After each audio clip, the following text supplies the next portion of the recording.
Sobat saya Abraham Silaban. Saya datang di rumah pemenangan Pram Rano, calon gubernur, calon wakil gubernur nomor urut 3 yang sudah mendeklarasikan kemenangan 50,07%. Saya datang ke sini, saya akan bincang bersama dengan Bang Dul. Kita akan ngobrol dengan beliau. Tentu saja kita sudah diterima oleh Bang Dul. Bang Dul, Bram, apa kabar Bang Dul? Ketemu lagi. kayaknya lu masih ragu ya. Bang, kita tunggu hasil rekapitulasi KPU. Oh iya, Tentu saja. harus. Karena itu kan aturan mainnya. Itu memang begitu, ketentuan begitu. Cuman kan tentu kenapa kita berani statement, kita kenapa berani istilahnya deklarasi, karena kita punya data. Data yang besar itu kita ambil dari KPU, kemudian kita crossing dengan C1 yang memang kita kumpulkan. Tapi mungkin memang terlalu cepat, karena memang armada kita besar untuk mengkolek itu.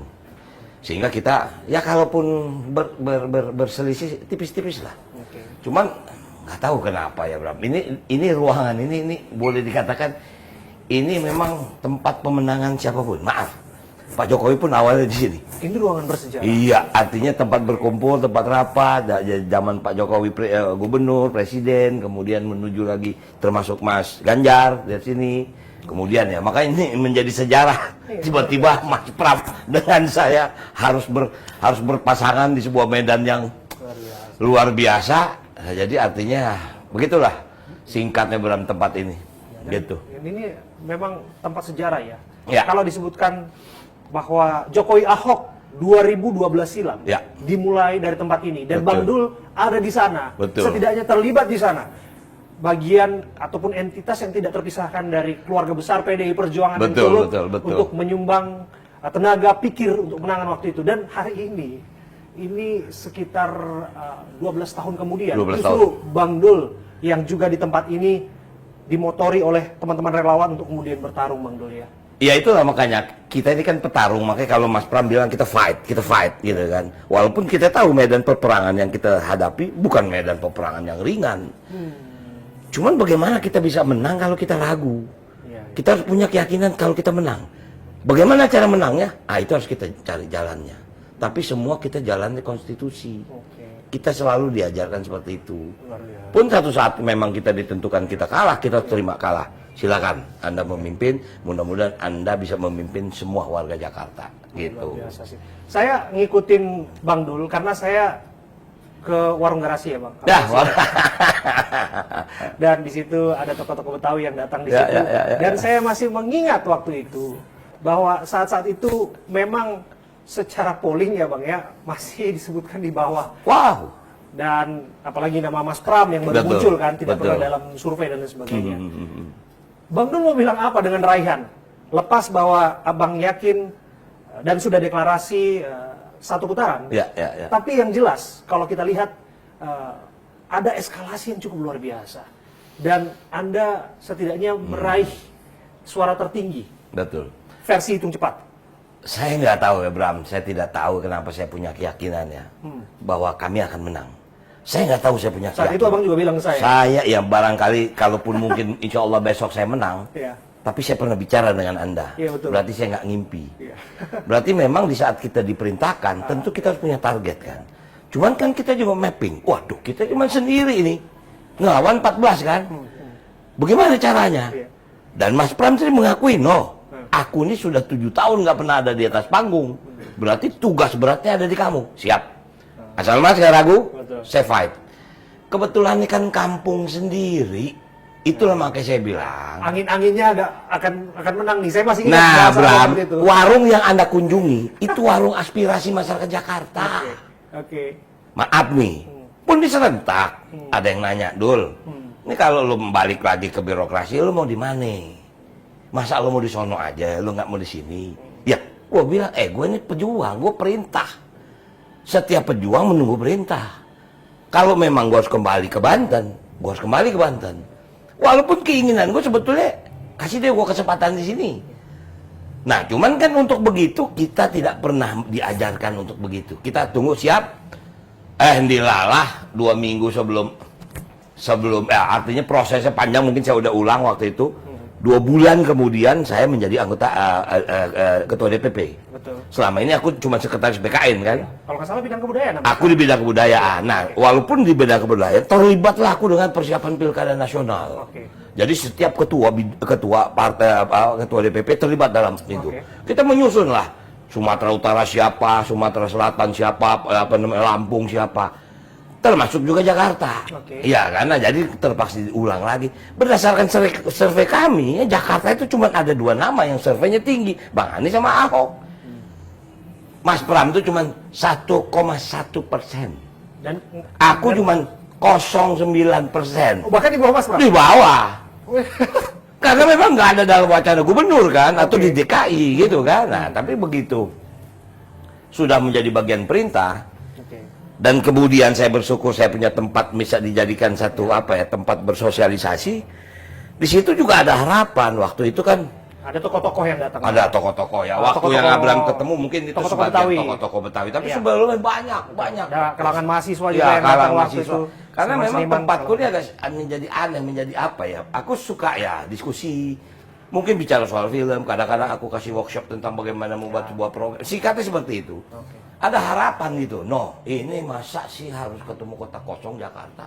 Nah, Masa sih kita harus begini? Ya gimana, waktu itu belum MK kan?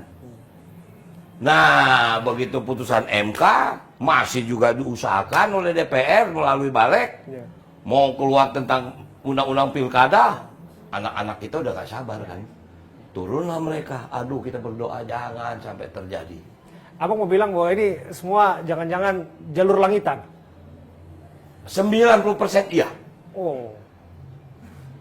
Siapa yang punya bayangan MK memberikan keputusan lain bahwa kita bisa ikut? Ya. Itu di menit-menit akhir. Di menit-menit akhir. Itulah kenapa waktu itu pilihannya waktu itu jujur Bang Anies sama aku. Cuman dihitung kan, maaf lah, kita paham posisi Bang Anies waktu itu. Ya. Beliau nggak ikut aja kita terganggu, Ya. apalagi kalau beliau ikut kan, Ya. semakin kita terganggu. Diperintahkanlah Mas Pram dengan saya, yuk ikut, Oke. gitu loh.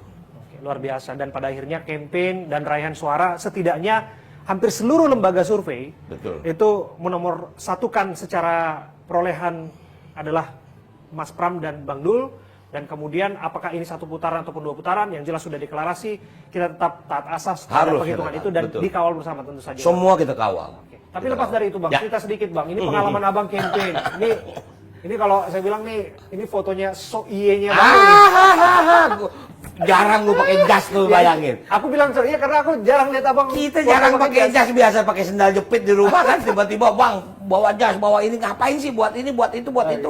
Akhirnya yang pakai yang foto buat coblosannya yang pakai yang ya dengan koko dengan kain sarung aja gitu kan. Luar biasa. Kalau Mas Pram sih udah biasa. Kalau ya. Mas Pram beliau Udah jasan biasa, terus. ya. Dia kalau pakai koko nggak pantas. Oke. Kita kalau pakai jas nggak pantas.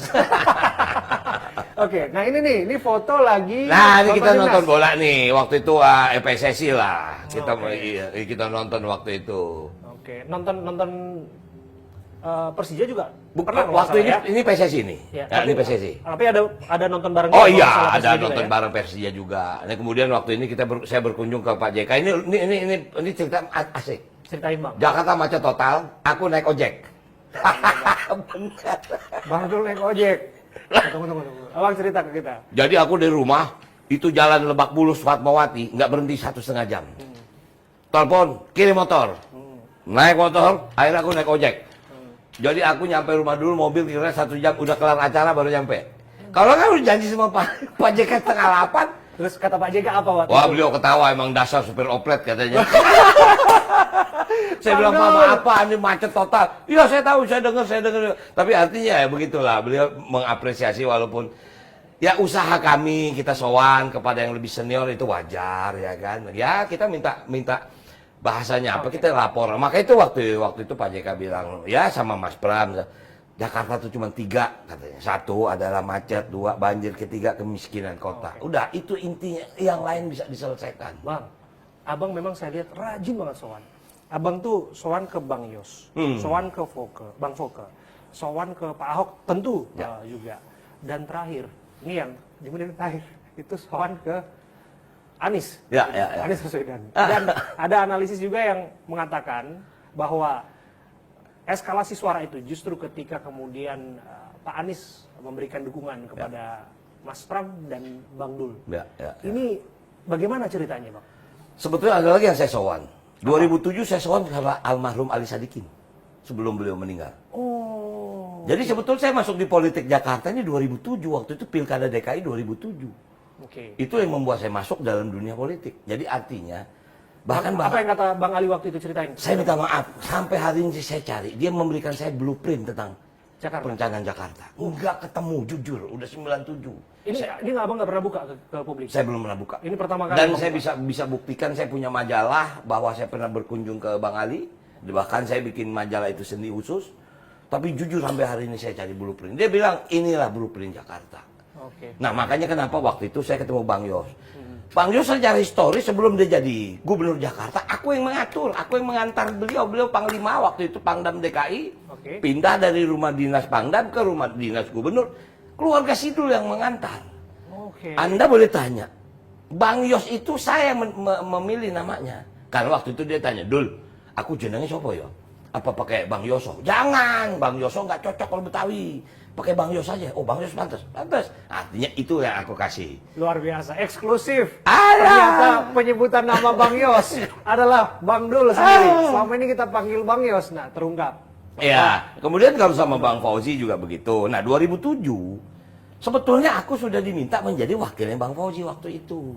Oh, abang sudah pernah diminta? Loh, itulah waktu Pilkada DKI 2007. Oh, yang waktu abang sowan ke Bu Mega, benar. Nah, jadi saya dikenalin ke Bu Mega itu sama Bang Fauzi Bowo. Singkat kata, kenapa saya ketemu dengan para ini? Ya ini kan mereka kan legenda-legenda Jakarta. Yes. Termasuk ke Bang Anies, kenapa saya memperbesar pertemuan saya dengan Bang Anies? Yes. Bang Anies ini kan gubernur terakhir sebelum adanya PJ. Pasti beliau ini pasti lebih paham daripada PJ. Iya. Contoh soal masalah Kampung Bayam, apa sih permasalahan? Akuarium kenapa sih? JIS kenapa sih? Kemudian miskin kota ini kenapa sih?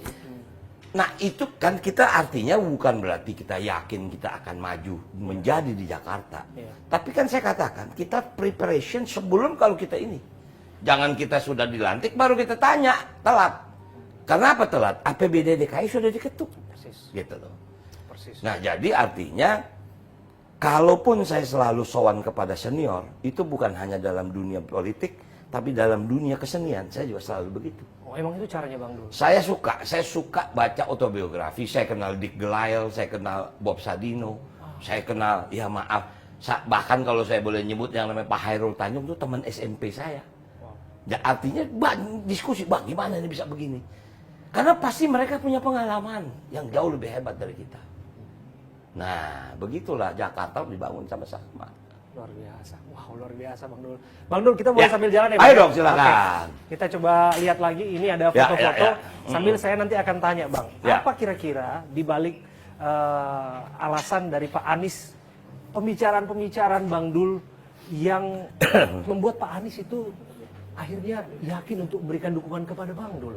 Saya ketemu Pak Anies itu, saya lupa tanggalnya, tapi pasti Abraham tahu waktu Bang Anies datang ke DPP. Persis. Saya nemenin beliau 2 jam. Karena ada fotonya kan? Saya nemenin beliau 2 jam. Iya. Jujur waktu itu saya nggak tahu kan, saya tidak bertugas mendampingi Mas, karena memang setiap hari kita rapat. Iya. Tiba-tiba saya dikasih tahu sama Ahmad Basarah, iya. Bang, tolong temenin Bang Anies. Iya. Oh, emang ada Bang Anies? Ada, nanti Bang Anies datang. Ya udah, di mana terima? Udah di BKN aja, kita terima di BKN lah, singkat kata begitu. Nah kemudian ngobrol lah saya sama Bang Anies, hampir 2 jam saya ngobrol Bang Anies, karena waktu itu kebetulan memang ada beberapa kabupaten kota provinsi yang untuk deklarasi tentang gubernur. Nah orang berpikir disitulah pengumuman waktu itu sama Bang Anies kan. Betul. Nah singkat kata hampir 2 jam saya bicara sama Bang Anies, ya dalam arti kata apa ya pencalonan gubernur Jakarta. Gitu. Cuman ya memang saya tidak masuk dalam penentuan itu. Hampir 2 jam Mas Ahmad Basarah balik dengan Bang Said Abdullah. Akhirnya Bang Anies pergilah sama Bang Ahmad.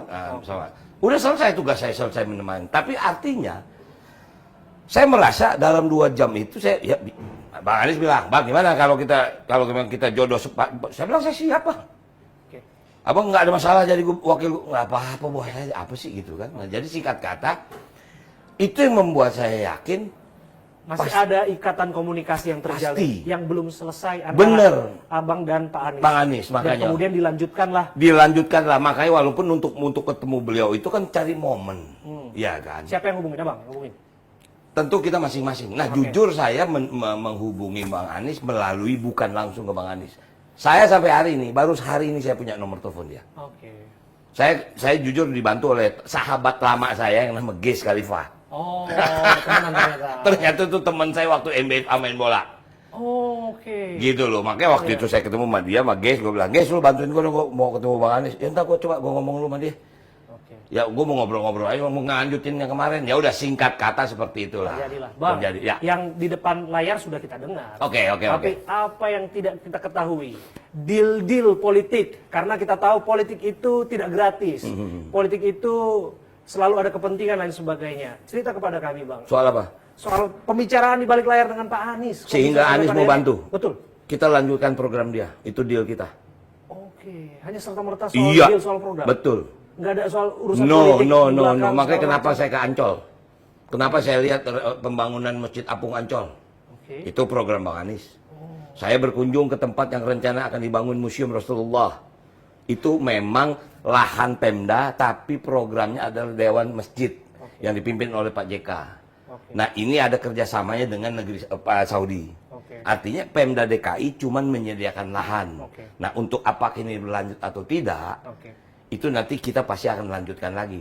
Pun kalau itu tidak berlanjut kerjasamanya, barangkali Pemda DKI bisa bikin sendiri gitu loh. Nah jadi artinya, insya Allah Mas Pram udah ke Kampung Bayam, kita akan selesaikan.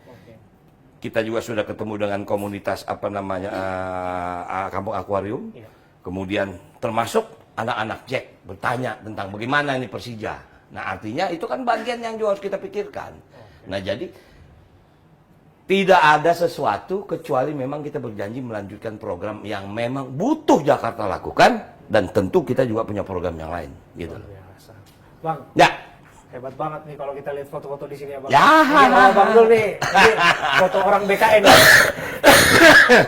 Iya, foto orang BKN. Luar biasa. Kalau kita lihat. Wah, boleh kita geser sini? Ya. Foto. Dan kita boleh masuk ke ruangan Bang. Boleh. Ini ke ruangan kerja ya. Ini ruang kerja nih. Oke. Boleh kita masuk Bang? Ayo silakan. Kita lihat. Nah, disinilah. Udah ada wartawan yang masuk sini belum? Belum. Ini baru Abraham. Baru Abraham Silaban. Baru Silaban. Berarti kita bisa bikin label eksklusif. Boleh dong, silakan aja. Thank you Bang Dul. Wah, ini semua foto Aduh. dari Bang Dul nih banyak. Oh, ini foto. Ya, Foto istri ya Bang ya? ini foto ya bikin season sama keluarga lah. Oke. Bang, saya dengar lagi ini ya kurang enak badannya. Semoga lekas Mungkin sembuh kita ya. yang kampanye dia yang stres kali. Iya Bang. Karena Tapi udah relatif oke. Abang juga kelihatannya memang Saya memang kebanyakan kampanye mungkin jadi agak ini terakhir sempat drop saya mungkin yang pasti capek.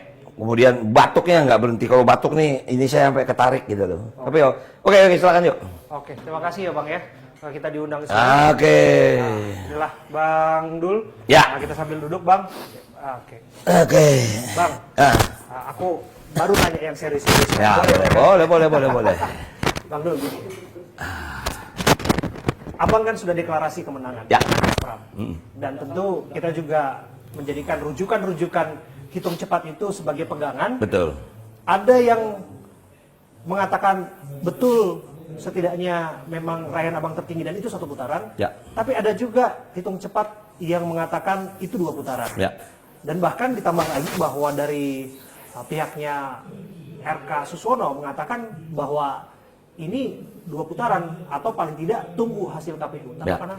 Kita sudah deklarasi kan di ujung sambutan Mas Pram bilang kita akan tuh menunggu. Kita hanya pegang data saja. Satu saat kalau data beda, kita ketemu. Ayo dong kita adu data dong. Itu kan memang begitu mekanismenya. Kita paham, kita menunggu KPU Yang kita punya data C1 itu, dan juga kita mengambil hasil sirekap dari KPUD, Betul. yang kemudian kita tabulasikan segala macam, kita mempunyai Synchronize segala macam. Dan itulah keluar angka 50. Itulah keluar 50. 0,07. Artinya mungkin pemahaman orang 50 plus 1 itu 51%. Masih ada margin error 1. Oh, ini real count yang dihitung. Tidak ada kriteria margin error. 50% plus 1 orang aja. Persis. Cukup. Gitu. Ini kita lebihnya 2.993 orang. Oke. Artinya begini, dari awal kan pernah ditanya semua. Pasti semua paslon akan berusaha satu putaran. Persis. Ya kan? Persis. Nomor 1 bilang satu putaran, 2 juga bilang satu putaran, 3 juga bilang satu putaran. Nah sekarang terbuktinya merasa satu putaran kita. Angka kita lebih besar daripada yang lain. Itu real. Tinggal apakah 50% plus 1 itu betul angka yang ini, kita tunggu. Oke. Intinya cuma itu, kita juga nggak mau jumawa. Kalau abang lihat tadi ekses suara itu sekitar 2.000-an suara ya bang ya. Ya. Dan abang juga kan sudah seorang politisi yang ulung saya anggap Ya, itu bang. ya, Karena ya, abang kan lumayan sudah di DPR lah. bang. Abang kan sudah biasa juga menggalang suara untuk abang bisa masuk ke DPR. Ya. Dan ada kalanya bang, suara-suara itu right. Ya, Begitu saja, betul. menguap entah kemana dan sebagainya. Inilah ini negeri sudah bang. betul, Ini inilah 50% betul, inilah plus para 1. petugas saksi-saksi kita yang sedang bekerja di kecamatan. Iya. Gitu loh. Tapi saya sangat yakin kita tentu kalaupun satu saat kita akan berdebat itu dengan data. Kita ini kan sudah merdeka ya, udah nggak waktunya lagi pakai fisik-fisik lah. Kalau yang namanya testimoni itu biasa, buat kita mah biasa. Kita berpolitik bukan baru aja, kalau udah 2-3 udah berapa tahun. Nah jadi artinya kami berkeyakinan kami sudah merasa memenangi satu putaran dengan persyaratan 50 plus 1. Dan ini angka-angka yang memang real kami pegang. Boleh kan kami deklarasi? Kalau mereka karena memang berharap 2 putaran karena nilai cuma 39, 40% lah, 10% dibanding kita kan. Ya pantas kalau semuanya apa sih namanya? Kita bilang enggak, kita satu putaran, dia bilang oh enggak 2. Kita tunggu aja.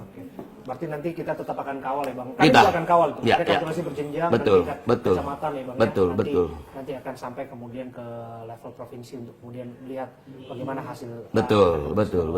Tapi begini bang. Ya. Kalau kita lihat kan belakangan kan ada yang namanya adu endorse bang. Hmm. Abang kan tadi di endorse. Bahkan Bang Koko ya secara tersurat juga sudah kita ketahui. Ya. Kita bahas kan bang dulu. Ya, Kemudian Bang Yos juga seperti itu. Belakangan Pak Anies ya, Ahok ya jelas lah karena di satu partai abang. Nah tapi di kubu Pak RK dan juga kubunya Pak Suswono itu belakangan kan bahkan di endorse oleh Pak Jokowi. Oh iya, kita nggak masalah kok. Itu kan kembali lagi ke haknya Pak Jokowi untuk mengendorse siapa. Walaupun jujur kita juga di endorse dong. Sempat ngeri-ngeri sedap nggak itu bang? Enggak. Ya? Kita ya maaf ya. Pada waktu Pak Ridwan Kamil ketemu Pak Jokowi, kita udah tahu dia mau ngapain. Jadi waktu Pak Jokowi datang mendukung, kita nggak aneh.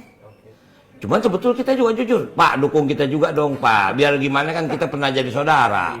Mas Pram nggak cerita ke abang curhat misalnya yang nemenin jadi seskap 10 tahun. Ya makanya saya bilang sama dia, Mas, ya kalau Mas 23 tahun begini, apalagi yang udah lama saya bilang aja, udah begini lah. Artinya kita saling bercanda gitu kan. Nah itu membuat kita, tapi jangan dianggap endorse-nya Bang Anies itu adalah melawan Pak Jokowi, nggak ada urusan. Pertemuan kami dengan Bang Anies, desain kami, itu udah lama sebelum Pak Jokowi dilibatkan oleh Ridwan Kamil. Tapi ada kan bang yang mengambil itu. Apa kan Bang Ara kan statement dalam, mungkin abang juga ada. Bang Ara ini kan baru belakangan nongol. Iya. Dulu kemana? Dia bilang bahwa di sini didukung oleh petinggi-petinggi negeri. Nggak apa-apa. Kita salut bangga kok. Itu hak. Kita juga sebetulnya nunggu. Wah, mestinya kemarin apalagi kalau Pak Prabowo sebagai presiden, beliau ngomong dong. Kita mendukung semua paslon agar pilkada berjalan. Wow. Jadi kita nggak marah, kita nggak kecewa. Cuman barangkali sebagai warga negara kita juga berharap di endorse kan. Supaya apa? Pilkada ini damai. Tenang. Tapi kemarin saya nonton Pak Prabowo menangis, saya terenyuh. Saya belum pernah melihat beliau menangis. Seorang negarawan. Seorang negarawan. Dia bicara soal nasib guru. Itu luar biasa. Disitulah posisinya harus beliau hadir. Bang, kenapa abang terengih? Karena jangan-jangan abang yang Saya ngurusin kan, guru no, di no, no. Komisi Saya 10. kan di Komisi 10. Saya tahu tentang dunia pendidikan di Indonesia seperti apa. Betul apa yang Pak Prabowo bilang. Baru dalam sejarah anggaran pendidikan di Indonesia tertinggi. Baru sekarang. Betul. Tapi jangan salah, Abraham. Saya merasa Komisi 10 memperjuangkan itu. Kita bicara tentang panja biaya pendidikan. Betul, gaji honorer baru 2 juta dinaikin, benar, wajib minimal UMP. Betul, kalau guru-guru swasta, guru-guru itu yang PNS sudah established lah. Walaupun kan ditambahin satu itu gaji lagi, itu betul. Sangat luar biasa. Saya jujur, saya terenyuh. Jujur saya. Disinilah mesti kehadiran beliau. Karena bangsa ini baru bisa maju kalau guru-gurunya hebat.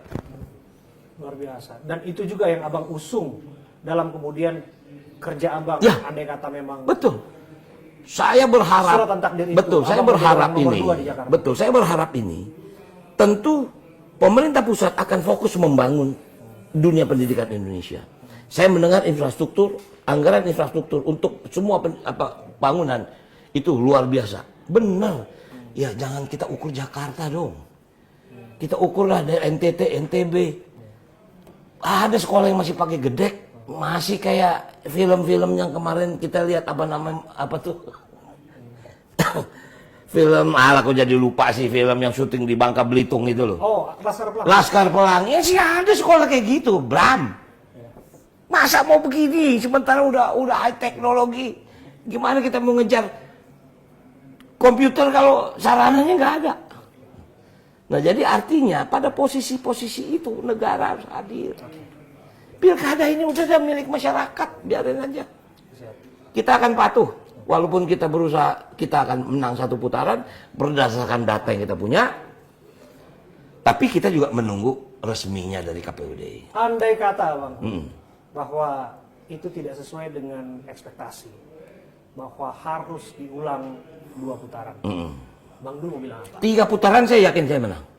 Wow. Serius? Ya, cuma 2. Kalau dibikin lagi 3 putaran, saya yakin saya menang. Kemenangan ini bukan kemenangan Pramono dan Rano Karno, bukan, ini kemenangan Jakarta. Kamu ukur dari segala ujung, dari mana kok kita bisa menang 1 putaran. Kita ini cuma berdua kalau dikatakan partai. PD Perjuangan, Hanura. Cuma berdua melawan 14. Logika mana yang bisa kita crossing? Enggak ada. Apa yang terjadi? Masyarakat Jakarta marah. Capek kita udah dari mulai pilek, pilpres, sekarang pilkada lagi. Kapan kita ini mau tenang semua? Ekonomi lagi babak belur. Betul. Cuaca ekstrim. Persis. Mau puasa, mau lebaran, mau Natal, mau tahun baru. Emang nggak bakal ada yang ngatur nih transportasi, pengadaan pangan. Wow, banjir rob udah mulai terjadi. Udah deh, ngapain sih kita gini? Pikirin nasib masyarakat, jangan pikirin diri kita. Saya aja nggak mikirin diri saya sendiri kok. Kalau saya tahu mikirin saya sendiri, nggak mau saya maju. Angguran jadi anggota DPR udah aman. Tanggal 1 Oktober dilantik, nggak usah mikirin begini. Ini besok mikirin lagi, kalau banjir gue mesti ngangkat nih kain sarung lagi. Mau nggak mau kan benerin got rumah orang lagi. Yang udah gue alamin dulu waktu di Banten dulu. Nah jadi artinya tidak jumawa kita mendeklar hasil yang kita capai karena memang kita berangkat dari 0,01%. Jalan pertama 28%, jalan kedua 31%, jalan ketiga 37%, mulai pada kaget semua. Cross kita mulai ke 40 lebih. Sekarang 49, 50,07. Ternyata saya juga baru memahami. Ternyata saya pikir 50 plus 1 itu 51%. Tidak bang, 50 plus 1 orang. Oh gitu, ini plusnya 7, berarti ada 2.900. Wah, ini ada kecurangan. Udah hitung aja kecurangannya berapa, dia dikurangin aja. Dan benar-benar harus diawasi betul. Harus, tentu harus diawasi, tentu dia. Karena ini ya bahasanya pengawasan bukan karena kita curiga, tapi itu kan hak kita. Betul, betul. Iya, itu aja intinya. Dan abang yakin bahwa netralitas dari mereka-mereka yang punya otoritas. Saya sangat yakin iya. Janganlah, sudah cukuplah. Kita punya peristiwa pada waktu MK keluar, masih dicoba juga, masyarakat turun. Besok begini lagi, mudah-mudahan tidak terjadi lah. Kita damai, kita mau bulan puasa, kita mau Natal, mau tahun baru, mau lebaran, udah selesai sudah. Indonesia ini harus jalan. Terakhir Bang Dul, Ya. apa yang Bang Dul ingin sampaikan kepada warga Jakarta yang jelas-jelas sudah memberikan hak suaranya kepada Bang Dul? Iya, ya, saya sama Mas Pram ucapin terima kasih buat masyarakat Jakarta. Sekaligus mungkin juga ya minta maaf. Memang nih ya, namanya anak-anak. Begitu mereka tahu udah menang terus euforia, ada yang jalan, ada yang pawai. Ya kita minta maaf kalau mungkin itu mengganggu gitu kan. Tapi tidak ada kita desain. Semua itu adalah apa ya istilahnya? Organik berjalan aja. Jadi artinya saya ucapkan terima kasih kepada masyarakat Jakarta yang telah memilih kita. Kemudian saya minta maaf mungkin selama masa kampanye belum semua saya kunjungi. Kemudian setelah hasilnya ini ada beberapa ya kegiatan yang dilakukan oleh relawan, oleh simpatisan, mereka ya senang-senang, ada yang pesta, mungkin ada yang kayak kemarin misal Jackmania ulang tahun dia di HI pada kembang api gitu tiba-tiba bawa bendera kita, itu sama sekali kita nggak tahu, bahkan orang menganggap itu pesta kita, padahal itu pestanya Persija yang mau yang hampir 1 abad ulang tahun gitu. Jadi itu mungkin sekali lagi saya ucapkan terima kasih kepada masyarakat Jakarta. Kita kawal terus, insya Allah menang 1 putaran. Luar biasa. Terima kasih loh. Oke, Bram. Terima kasih. Sama-sama. Akhir ini terakhir kita nyanyi sama-sama, tapi saya nggak mau nyanyi lagi Bang. Saya ada pantun Bang. Boleh? Boleh, lu yang pantun deh. 1-2 Cempaka Biru. Nah, 3-4 dalam Jabangan. cakep. Ini dia Bapak Ibu, Bang Dul, anak sekolah. Terima kasih Bang Dul ya. Thank you bro. Terima kasih Bang Dul. Makasih. Saya Bram Silaban Bang. Thank you.